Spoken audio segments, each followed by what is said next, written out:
हो गया। चलिए बहुत बहुत धन्यवाद। आप हमारे तो साइड हो जाइए, बाकी पीछे वाले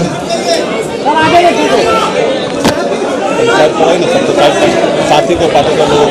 होगा ना, आप लोग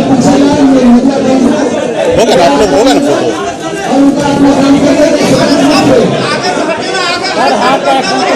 हो गया अभी।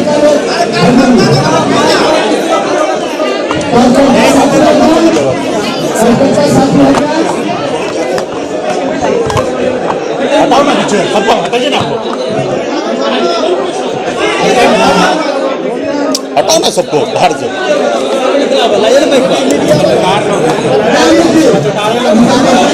हटिए ना, जाइए ना, हो गया ना आप लोगों का। अरे हो गया ना फोटो, क्या बोले? हो गया सर, हो गया, बैठा जाए। हो गया सर, बैठा जाए, बैठा जाए सर, बैठा जाए। एक आदमी, एक आदमी।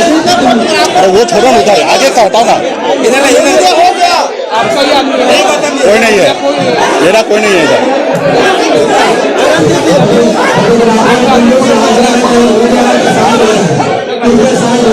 आराम से, आराम से।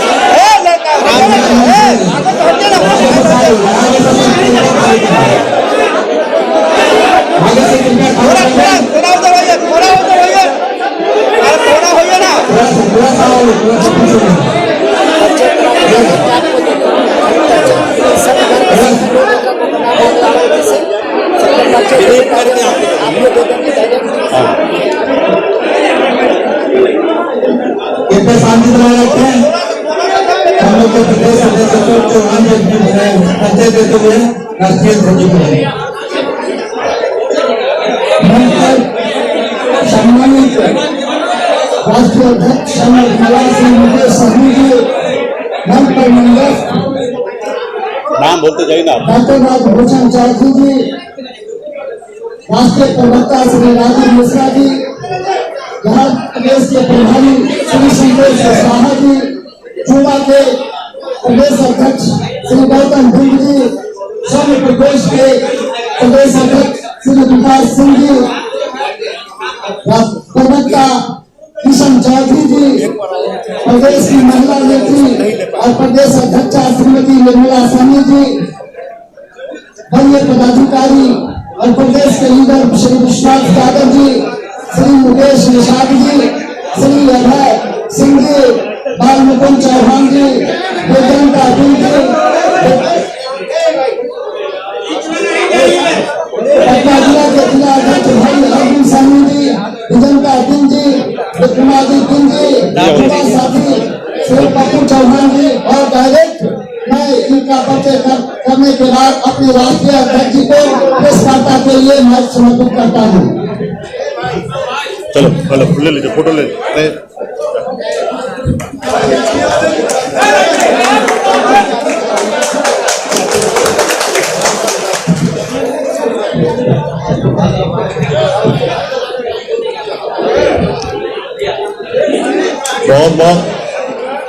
बहुत बहुत धन्यवाद तमाम हमारे इलेक्ट्रॉनिक मीडिया और प्रिंट मीडिया के सभी साथी और पोर्टल न्यूज के सभी साथी, तो आप सभी को स्वागत है। पार्टी के सभी पदाधिकारी यहाँ पे उपस्थित हैं। साथियों, आपने कल तो आपने देखा ही, और विस्तार से मैं आप लोगों के बीच में बात को रखूंगा। आप सभी को पता है कि बिहार में, और मेरी 39 साल की उम्र में 21 साल से मैं संघर्ष कर रहा हूं। एक गरीब मछुआरा परिवार में जन्म लिया। 18 साल की उम्र में ही मुंबई जैसे शहर में जाकर अपने दिन रात मेहनत करके अपने कामयाबी को हासिल करके बिहार में पिछड़े, दबे कुचले, अति पिछड़ा समाज, निषाद समाज के हक अधिकार के लिए निरंतर बिहार में 6 साल से मैं संघर्ष कर रहा हूं। और संघर्ष कर और उस संघर्ष में हमेशा हर किसी ने धोखा दिया और मैं आगे बढ़ता रहा। 2018 में हमने एक पॉलिटिकल पार्टी बनाया। हमें लगा कि समाज को न्याय इसी रास्ते से दिलाया जा सकता है और हमने पार्टी बनाने के बाद हमने श्री लालू प्रसाद जी को नेता मानते हुए हमने उनके विचार पे चलने का निर्णय लिया और महागठबंधन में हमने शामिल हुआ। और जब शामिल होने के बाद उससे पहले तो बड़ी बड़ी मीठी मीठी बातें करते थे, जहां हम बुलाते थे वहां पे आके मीटिंग करते थे, क्योंकि वो हमारे साथ गठबंधन करना चाहते थे। जब गठबंधन होने के बाद लोकसभा चुनाव के समय में भी हमारे साथ चीटिंग किया गया था। जो सीट हमें नहीं चाहिए था वो भी सीट उन्होंने दिया। यहां तक बात हो चुका था कि मुझे दरभंगा लोकसभा में लड़ना था, लेकिन तैयारी कराने के बाद लास्ट मोमेंट पे हमें खगड़िया भेज दिया गया। हम चुप रह गए। हमें मधुबनी का सीट नहीं चाहिए था, जबरदस्ती उन्होंने सीट दिया और अपना कैंडिडेट दिया, जबकि हमारा कैंडिडेट कोई और था और उन्होंने इच्छा रखा कि इनको दिया जाए। हमने सहमति दे दिया, उनको हमने चुनाव लड़ाया। हम मुजफ्फरपुर नहीं लेना चाह रहे थे, जबरदस्ती उन्होंने हमें सीट देने का काम किया। उसके बावजूद भी हम महागठबंधन में बने रहे और साथ आगे बढ़ने का हमने निर्णय लिया था, उसको हम दोहराते रहे। उसके बाद आपने देखा परिणाम अच्छा नहीं रहा। उसके बाद हमारे जो मधुबनी लोकसभा क्षेत्र में जो चुनाव लड़े थे बद्री पूर्वे जी, उनको राष्ट्रीय जनता दल ने अपने पार्टी में ज्वाइन करा लिया। आप कह सकते हैं कि एक गठबंधन में साथी रहने वाले लोग और उनके पार्टी तोड़ के अपने पार्टी में ज्वाइन करा लेना कहां तक सही है। उसके बाद भी हमने चुप रहा। सिमरी बख्तियारपुर में उपचुनाव की बारी आया और पहले से बात हो चुका था कि सब पार्टी एक एक सीट लड़ेंगे, क्योंकि ये एनडीए का सिटिंग सीट था, इसलिए हम सब मिलकर लड़ेंगे और मजबूती से जीत हासिल करेंगे। और सब आदमी अपने अपने अनुकूल तैयारी कर रहे थे। उसके बाद लास्ट मोमेंट पे उनके तरफ से आदेश आता है कि आप हमें समर्थन दीजिए, हम चारों जगह हम खुद लड़ेंगे और आपका समर्थन मिलना चाहिए। हमने कहा ये तो गलत है।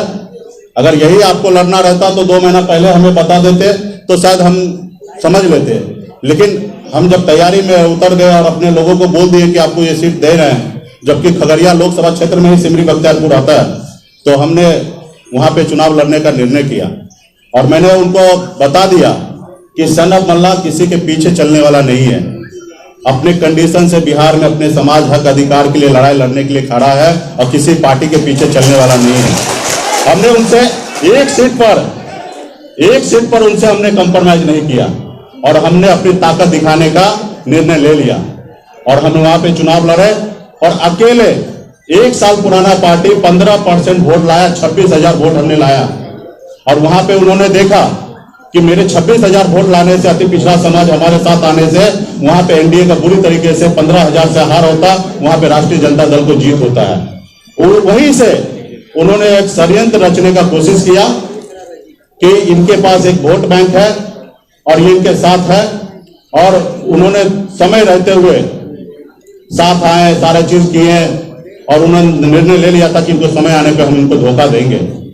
आज हम लोगों ने हर जगह पे, आपको पता होगा कि ब्लैंकली जितना उनके परिवार के लोग उनको सपोर्ट नहीं करते होंगे, उससे ज्यादा सन ऑफ मल्ला उनको हमेशा सपोर्ट किया सीएम के लिए। मुझे मालूम है कि उस जगह पे वो नहीं पहुंच सकता, उसके बावजूद भी जब भी उन्होंने हमें बड़ा भाई कहा तब ने हमने उसको छोटा भाई मानने का काम किया। और मैंने सोचा कि मैं अपने उंगली पकड़ के इनको सीएम के रास्ते पे लेके जाऊंगा। आपने कल भी देखा संबोधित में उन्होंने बड़ा भाई का जिक्र किया था और मैंने भी छोटा भाई समझ के उनको उंगली पकड़ के आगे बढ़ाने का निर्णय ले लिया था कि बिहार में इनको हम आगे पहुंचाएंगे।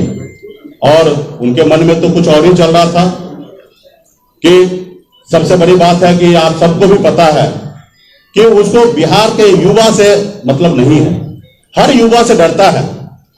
आप देखिए कन्हैया जी उस समय में लोकसभा में एक सीट पे गठबंधन कर लेते, वो सांसद बन जाते तो उनको उससे समस्या नजर आया। वही चिराग जी हो या मुकेश सहनी हो, हर किसी से उसको समस्या, उनको तो अपने भाई से समस्या है। उनको अपने भाई को आगे नहीं बढ़ाना चाह रहे हैं। कल आप लोगों ने टीवी पे देखा कि उन्होंने चक्कर आके गिर गया, ऐसी कुछ बात नहीं है।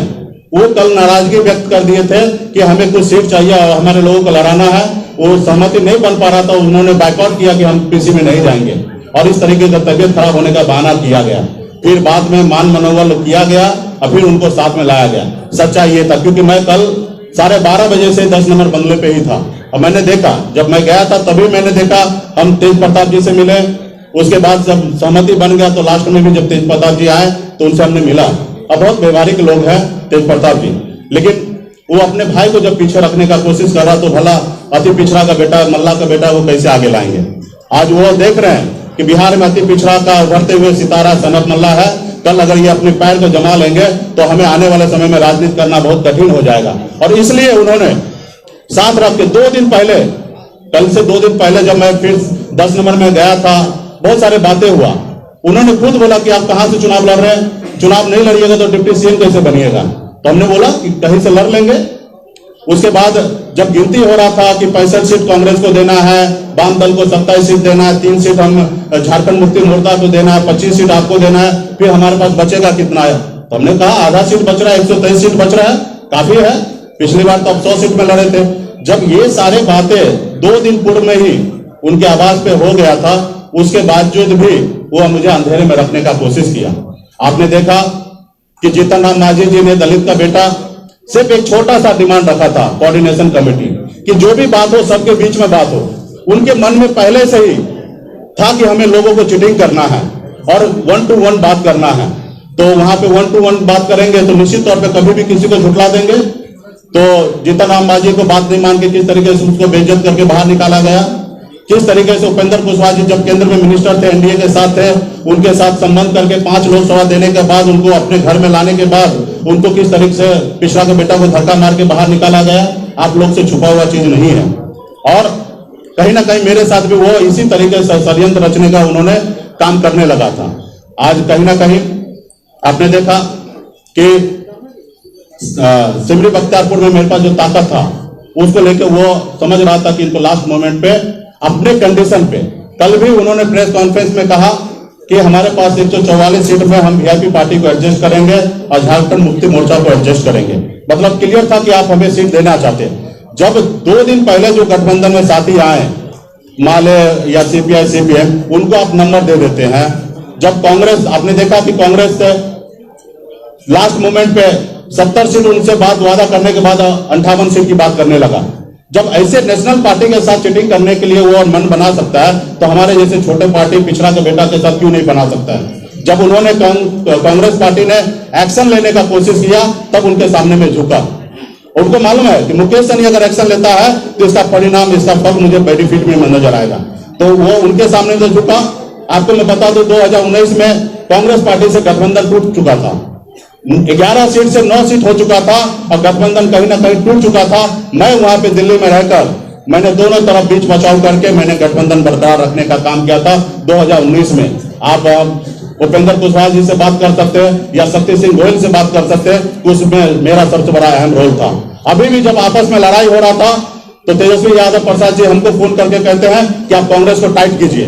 हमारे प्रवक्ता भी आपने देखा होगा कि थोड़ा नसीहत दे दिया कांग्रेस पार्टी की तरफ से। वो तो कोशिश कर रहा था कि मेरे मुंह से बुलाने का कोशिश कर रहा था, लेकिन हमने नहीं बोला। हम आनंद फानंद में दिल्ली भाग के गए। उससे पहले हम गए थे, हमने अहमद पटेल साहब से मिला, उनको सारी बात हमने रखा था। उसके बाद 2 दिन के बाद फिर से हम दिल्ली जाते हैं और फिर से हम गोयल जी से मिलकर उनको हम बताते हैं कि अगर 2-4 सीट की बात है तो हमसे ले लीजिए, लेकिन गठबंधन मत तोड़िए, क्योंकि हम लोगों को आगे बढ़ना है।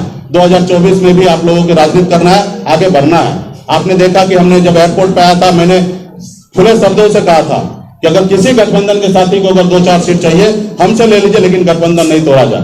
हमेशा हम गठबंधन के पक्ष में हमेशा खड़ा रहे। और जब कांग्रेस पार्टी के साथ जो लोग चीटिंग कर सकता है तो भला हमसे क्यों नहीं कर सकता है। तो इसलिए साथियों, कल मैं जब 12:30 बजे बंगला पे पहुंचा, बैठे बहुत देर, बहुत तरह का बातें हुआ, लेकिन इस चीजों पे बात नहीं हुआ। जब हम आने लगे तो 4 बजे हमें बैठ के बात होता है कि आपका जो नंबर है वो हम कल घोषणा करेंगे। मतलब भैया, जब सबका नंबर घोषणा कर रहा है, जब बात हो चुका है 25 सीट और डिप्टी सीएम, तो घोषणा करने में आपत्ति किस बात का? नहीं, कुछ समस्या है, 1-2 सीट का एडजस्टमेंट है, कल कर लेंगे। तो मतलब ठीक है, चलो कल की बात है तो एक रोज संभाल लेंगे। फिर मतलब डिप्टी सीएम घोषणा कर दीजिए, तो उन्होंने भी बोला कि दोनों एक साथ में कर लेंगे। तो मेरे मन में शंका वहीं पे उत्पन्न हो गया, लेकिन मैंने उनके साथ आने का निर्णय लिया कि नहीं, चलते हैं, कल देख लेंगे, एक रोज के बाद हो जाएगा, कर लेंगे। जब यहाँ पे बैठने के बाद जब उन्होंने संबोधित में सारी चीजें बात रखा और फिर उन्होंने 2-3 दिन का समय ले लिया, तो मुझे लग गया कि वो निश्चित तौर पे सारे रास्ता बंद करके और बाद में हमें बाहर निकालना चाहता है या अपने कंडीशन पे राजनीति करवाना चाहता है। तो हमने तभी का तभी हमने निर्णय लिया, क्योंकि मैंने संघर्ष करना सीखा है, आगे भी संघर्ष करते रहूंगा। और बिहार में अति पिछड़ा, दलित, अल्पसंख्यक, तमाम हर जाति वर्ग के लोग के लिए मैं लड़ाई लड़ना चाहता हूं। मैंने अपनी जिंदगी में मैंने बहुत कुछ पाया, संघर्ष करके पाया। मेरे पिताजी का विरासत में मुझे ये राजनीति नहीं मिला। मैंने मेरे खानदान का पहला ऐसा व्यक्ति हूं कि मैं राजनीति में आया हूं और मैंने जन के मैं आज बिहार में राजनीति कर रहा हूं और समाज के लिए लड़ाई लड़ रहा हूं, अपने स्वार्थ के लिए राजनीति नहीं करता हूं। आप सबको अगर पता होगा कि 2015 से मैं बिहार के राजनीति में हमेशा किंग मेकर बन के मैंने लोगों के लिए काम किया। मैं जब चाहता अपने लिए राजनीति पावर और शक्ति हम प्राप्त करके आज मैं अलग जिंदगी जीता। मैं अगर मुझे अपने लिए जिंदगी जीना रहता तो मुंबई का ऐशो आराम जिंदगी छोड़कर मैं बिहार क्यों आता। मैंने अपने ऐशो आराम की जिंदगी छोड़कर बिहार आया क्योंकि मुझे तकलीफ है कि हमारे लोग जो है, खासकर पिछड़ा समाज के लोग, वो काफी तकलीफ में गुजर रहा है और बिहार में एक विजन वाला व्यक्ति चाहिए जो आगे बढ़ सके। आज हमने 1 रुपया से 100 रुपया कैसे बनाया जाता है वो मैंने मुंबई में सीखा है। बिहार में भी मैंने सोचा कि बिहार के लिए मैं तमाम युवा साथी के लिए, हर किसी, हर जाति धर्म के लिए मैं काम करूं और कहीं ना कहीं साथी लोगों ने पीठ में खंजर भोंकने का काम कर रहा है। और आपने देखा कि कल किस तरीके से उन्होंने 3 दिन का समय लिया और फिर हमने वहां से ये करने का कोशिश किया और अलग अलग तरह से बातें कर रहा है कि प्लानिंग अगर ऐसी रहता तो हम आपके साथ क्यों। मैं तो आपको मुंह पे सेलो टैप तो नहीं चिपका दिया था नंबर बोलने से, आपने नंबर को छुपाया, आपने डिप्टी सीएम को छुपाया। जो 4 दिन पहले गठबंधन में आया, आप उनको 4 दे रहे हैं या 8 दे रहे हैं या 19 दे रहे हैं, आप उनके बारे में बात कर रहे हैं, लेकिन वीआईपी के लिए क्यों नहीं बात कर रहे? आपको वो नंबर को डिक्लेयर करने में क्या समस्या था? कहीं ना कहीं आपके मन में शंका था कि हमें इनको लास्ट मोमेंट पे इनके साथ हमें चीटिंग करना है। तो जो व्यक्ति अपने परिवार को नहीं हो सकता है वो बिहार का युवा को क्या हो सकता है? कल एक लाइन उन्होंने कहा कि मैं ठेठ बिहारी हूं, मैं जो कहता हूं वो करूंगा और मेरा डीएनए भी बहुत साफ सुथरा है। अब बताइए इसमें कहीं पे डीएनए झलक रहा है कि कितना साफ सुथरा है? दूसरे से डीएनए का हिसाब तो ले रहे हैं, लेकिन अपना क्या? जब आप अपने भाई को नहीं हो सकते तो दूसरे का क्या होंगे?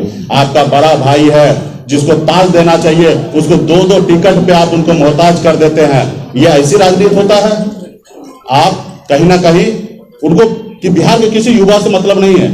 आज कहीं ना कहीं देखिए, आज मुझे पता चला कि कांग्रेस को 70 सीट नाम के साथ उन्होंने दे दिया। सीपीआई माले और सीपीएम को नाम के साथ उनको सीट दे दिया।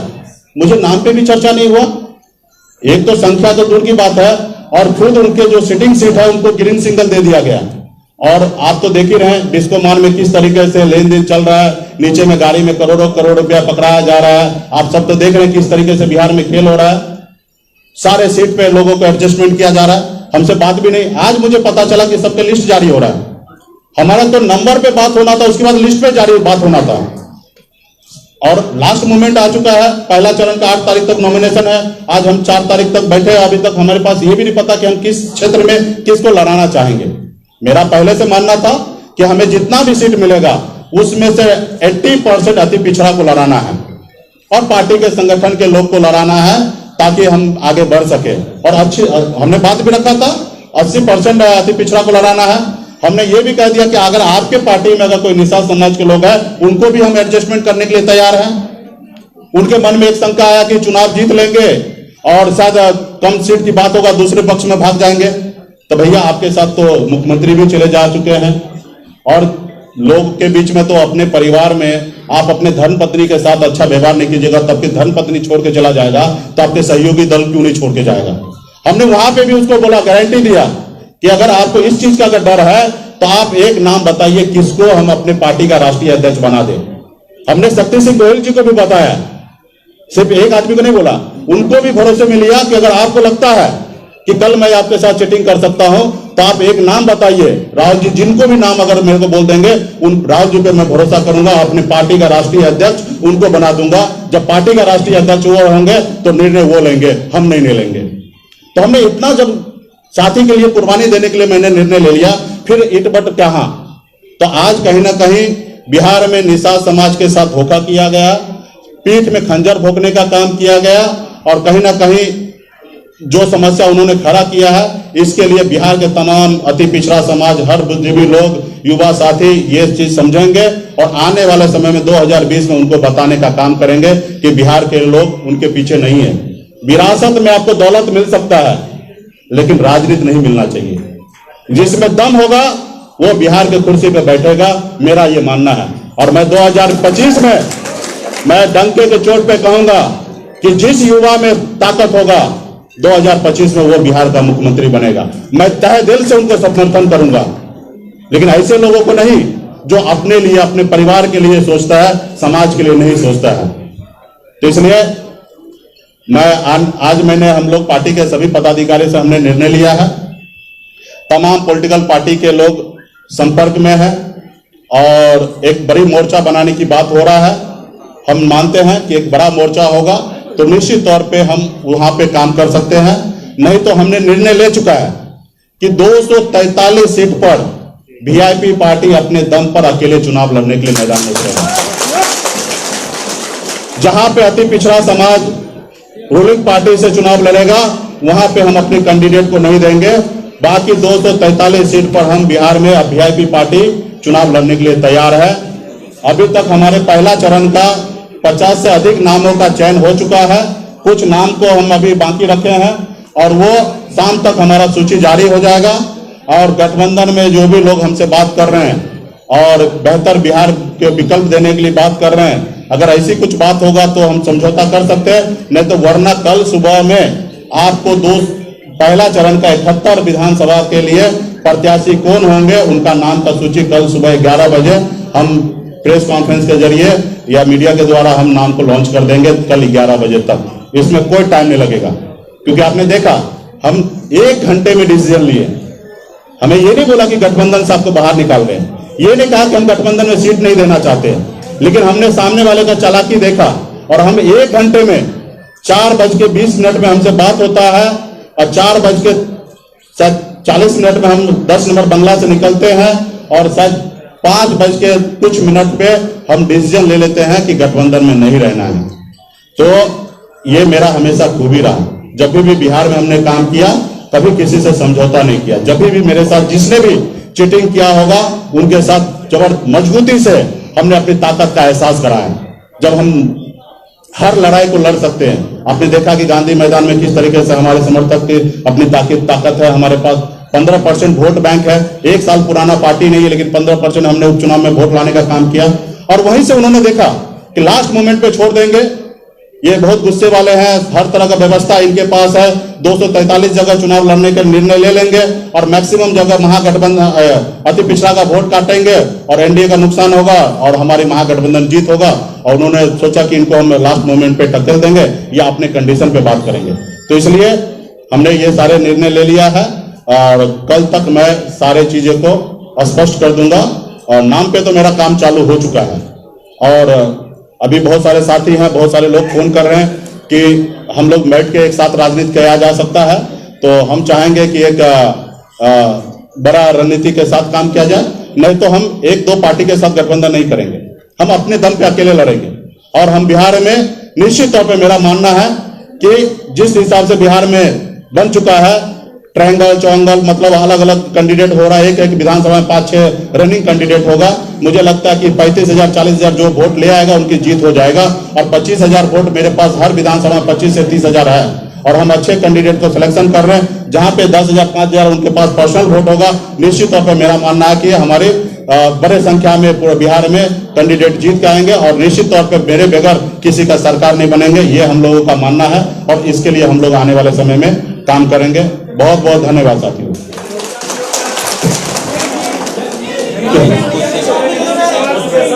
आराम से एक एक करके पूछिए, हम बताएंगे हर चार। माइक दो।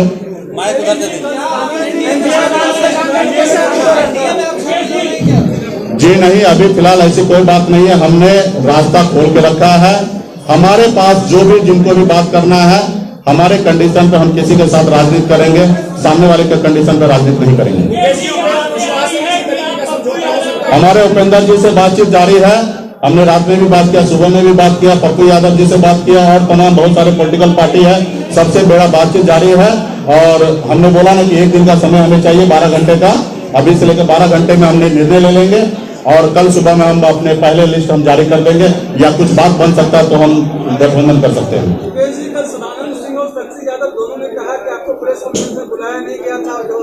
आप उनके संजय यादव का ट्वीट पे चले जाइए और आपको दिख जाएगा कि वो बुलाएं कि नहीं बुलाएं, ये आपको दिख जाएगा कि किसको बुलाए थे। और आपके पास अगर फोटो होगा तो नेम प्लेट में वीआईपी पार्टी का नाम के साथ यहाँ पे लगा हुआ था, आपको पता चल जाएगा कि वो बुलाए थे कि नहीं बुलाए थे।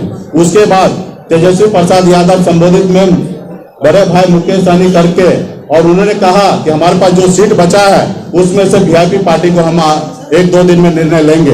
तो ये आप सबके सामने की बात है। अभी जो लोग ने गलती किया तो स्वीकार करना चाहिए। गलती हुआ उन लोगों को बिहार के जनता से, पिछड़ा समाज से, निषाद समाज से माफी मांगना चाहिए, ना ही कि बिहार के जनता को गुमराह करना चाहिए। उनसे गलती हुआ, इंसान से गलती हो सकता है। जो इंसान जो सोचे, इसका मतलब यही नहीं कि वो जो सोच रहा है वही सही हो सकता है, गलती हो जाता है, गलती हमसे भी होगा, तो उसका स्वीकार करना चाहिए। उन्होंने कल गलती किया, उसको स्वीकार करना चाहिए। बाकी अभी 50 तरह की बातें कर रहे हैं तो उसका हम क्या कर सकते हैं, 50 तरह की बातें करें। चिराग पासवान के साथ भी जा सकते हैं क्या? तेजस्वी प्रसाद माफी मांग ले, मैं उनके साथ जिंदगी में कभी राजनीति नहीं कर सकते। राष्ट्रीय जनता दल का नेतृत्व अगर बदलता है, तेज प्रताप जी के अगर हाथ में अगर नेतृत्व जाता है, तो मैं भविष्य में सोचूंगा कि उनके साथ राजनीति करने का। नहीं, मेरे तेज प्रताप जी से इस सबको लेकर कोई बात नहीं होता, लेकिन व्यक्तिगत मेरा उससे अच्छा संबंध है। जब भी मिलता हूँ बहुत अच्छे रिस्पेक्ट के साथ बात करते हैं। उसमें मैंने बहुत सारा बेहतर क्वालिटी देखा है। अभी लोगों को अलग अलग क्वालिटी दिख रहा है, लोग जानबूझ के उनको इस तरीके से प्रेजेंट किया जाता है कि कल जाके ये मेरा जगह ना ले ले, लेकिन सच मायने मैं देखता हूँ कि वो आदमी बहुत ही अच्छे हैं। लोग उन्हें परेशान किया जा रहा है, उनके घर में ही लोग उनको परेशान किया जा रहा है। जब भी राष्ट्रीय जनता दल का नेतृत्व जब तेज प्रताप जी करेंगे तो भविष्य में मैं सोचूंगा। मैं चिराग पासवान जी के साथ भी जा सकता हूं, लेकिन 243 के नाम पे जा सकता हूं, 145 के नाम पे नहीं जाता हूं। कौन से लोग हैं लालू परिवार में जो तेज प्रताप यादव के साथ ये इस तरह की हरकत कर रहे हैं? ये हमसे क्या पूछ रहे हैं? आप लोग को भी पता है कि बिहार में सच्चाई क्या है, और मैं तो कह रहा हूं कि उनके परिवार के लोग ही उनको परेशान किया जा रहा है। कल 2-3 कैंडिडेट को टिकट नहीं दे सकते हैं आप, जो पार्टी का घर के मालिक है, आप उनको 2-3 टिकट नहीं दे सकते हैं। आप छोटा भाई होके उनके ताज को भी अपने सर पे पहनना चाहते हैं, चलिए कोई बात नहीं, आप उनको 2-3 टिकट नहीं दे सकते। लोकसभा में भी आपने देखा उनका बेचने के लिए क्या खरीद फरोख्त तो हो रहा है, ये कौन नहीं कर रहा है? अगर राष्ट्रीय जनता दल में कौन नहीं कर रहा है वो मेरे को बता दीजिए कि कौन नहीं कर रहा है। यहाँ डिस्को मान में एक दुकान लग चुका है और ये पूरा बिहार को जग जाहिर है किस तरीके से। जी हाँ, अगर आपको इसकी जानकारी थी कि खरीद फरोख्त हो रहा है, देखिए हम अपनी पार्टी के बारे में बात कर सकते हैं, दूसरे पार्टी के बारे में आंतरिक मामले में हम नहीं जा सकते। हमें बिहार में गठबंधन की राजनीति होता है, हम मानते हैं कि हम अपने दम पे बिहार में विकल्प नहीं दे सकते हैं, तो इसलिए हम लोग समझौता करते हैं कि कुछ जगह आप लड़िए, हम आपको मदद करते हैं, कुछ जगह हम लड़ते हैं, हमें आप मदद कीजिए। उनके पार्टी में क्या चल रहा है इससे मेरा कोई लेना देना नहीं रहता है। लेकिन आपके पास जब भी एलिगेशन लग जाए, इस तरीके से बात आ जाए, तो आप लोग सवाल कभी भी उठा सकते हैं। अभी तो हमने कहा ना कि हम 3 लोकसभा लड़े थे, जहां पे एक जगह मैं खुद लड़ा था, एक जगह हमारे राजभूषण जी लड़े थे, और तीसरे जगह जहां कैंडिडेट था वो मेरा कैंडिडेट नहीं था, वो राष्ट्रीय जनता दल का था। तो अभी तो हमने चुनाव मैदान में उतरा ही नहीं है। जब भी उतरेंगे और आप लोगों के बीच में ऐसी कोई बात होगा तो हमसे सवाल आके कीजिएगा।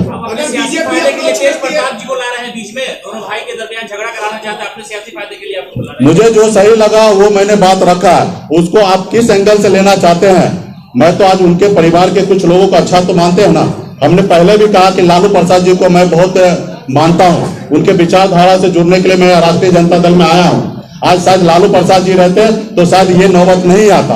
ये हमारे कांग्रेस पार्टी के बड़े पदाधिकारी नेता शक्ति सिंह गोयल जी भी ने इस बात को जाहिर किया। ये बात सच्चाई है कि अगर आदरणीय श्री लालू प्रसाद जी रहते तो इस तरीके की बातें नहीं होता। तो कुछ लोग अच्छे हैं और कुछ लोग गलत है, तो उसका तो विरोध होना चाहिए। और आप नंबर बोलना था, आपने नंबर नहीं बोला। आपको जो चीज वादा किया था उसको आप वादा पूरा नहीं किए, तो कहीं ना कहीं गलती आपने किया है। तो हमने मैं अगर गठबंधन से बाहर निकलने का निर्णय लिया तो बिहार की जनता को भी पता चलना चाहिए कि मैं गलत हूं या सामने वाला गलत है। अगर मैं गलत हूं तो आप शक्ति गोयल सिंह जी से आप पता कर लीजिए। मैंने अपने पार्टी का राष्ट्रीय अध्यक्ष उनको बनाने का निमंत्रण दे दिया। अब कोई ऐसा कर सकता कि बिहार की राजनीति में अपने पार्टी का राष्ट्रीय अध्यक्ष किसी अन्य पार्टी के लोगों को बोलेगा बन जाइए? हम इतना क्या किए? हम 2 दिन पहले दिल्ली जाके उनको मनाए। कोई गठबंधन में ऐसा हो सकता है कि अपने साथी को अपने गठबंधन में जोड़ ले? कोई गठबंधन में किसी साथी को बोल के दूसरे गठबंधन के साथी को, पार्टी के लोगों को गाली दिलवाएं, उनको टाइट करने के लिए उनको अनाप शनाप बुलवाएं? ये सब चीजें गलत था। और मैंने हर जगह पे सही करने का निर्णय लिया था कि सही करते हैं और आगे बढ़ते हैं। और हम सही करते करते आगे बढ़ने का कोशिश कर रहे थे, लेकिन एक समय हो जाता है, वहां पे आपको निर्णय लेना पड़ता है। बहुत बहुत धन्यवाद। बहुत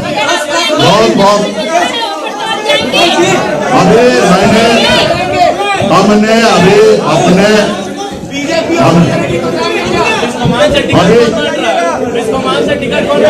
वो सब नाम आप लोगों को पता है। बहुत बहुत धन्यवाद।